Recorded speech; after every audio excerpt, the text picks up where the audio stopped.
സംസ്ഥാനങ്ങൾ ഗുജറാത്ത് പോലെയും മുഖ്യമന്ത്രിമാർ നരേന്ദ്രമോദി പോലെയും ആവണം.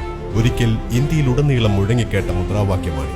എന്നാൽ അച്ഛാ ദിൻ പ്രതീക്ഷിച്ച് വോട്ട് ചെയ്ത ജനങ്ങൾക്ക് കിട്ടിയതാകട്ടെ ആസൂത്രണ കമ്മീഷൻ പിരിച്ചുവിട്ട് പഞ്ചവത്സര പദ്ധതികൾ തകർത്ത് ജനക്ഷേമ പദ്ധതികളെല്ലാം ഇല്ലാതാക്കി തൊഴിൽ നിയമങ്ങൾ പൊളിച്ചെഴുതി സാധാരണക്കാരന്റെ വികസന സ്വപ്നങ്ങൾ പാടെ തകർത്ത് മണ്ണും വെള്ളവും വായുവുമെല്ലാം കോർപ്പറേറ്റുകൾക്ക് തീരെഴുതി നൽകി 50 പൈസയ്ക്ക് ലഭിക്കേണ്ട മരുന്നുകൾ പോലും 5ഉം 10ഉം മടങ്ങ് അധിക വിലയ്ക്ക് വാങ്ങേണ്ടി വന്നു. ട്രെയിൻ യാത്രാ നിരക്ക് കൂട്ടി.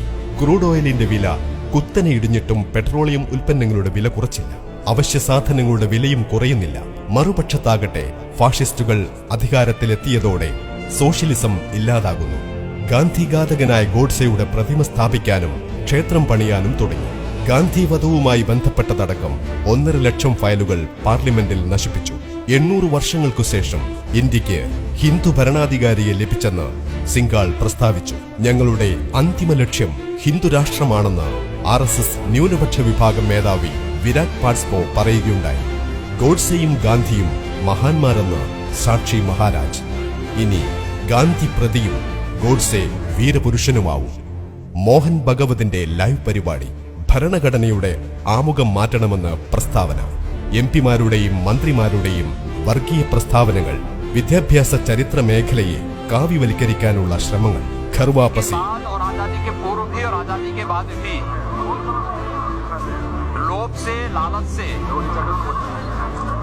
ഇങ്ങനെ ഹിന്ദു രാഷ്ട്രമാക്കാനുള്ള സജീവ ശ്രമങ്ങൾ നടക്കുകയാണ്.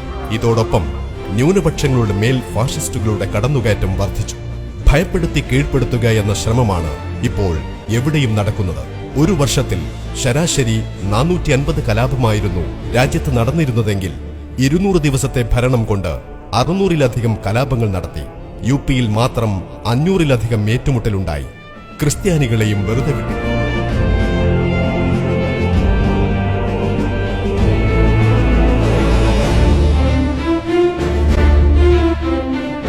ഈ അവസ്ഥയിൽ ഈ മൗനം അപകടമാണ്.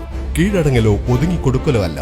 ഗുജറാത്ത് കലാപം അറിയില്ലെന്നു പറയലല്ല, മറിച്ച് അപകടത്തിന്റെ മൗനം വെടിയുക, നിലനിൽപ്പിന്റെ ശബ്ദമുയർത്തുക. ഈ മൗനം അപകടം.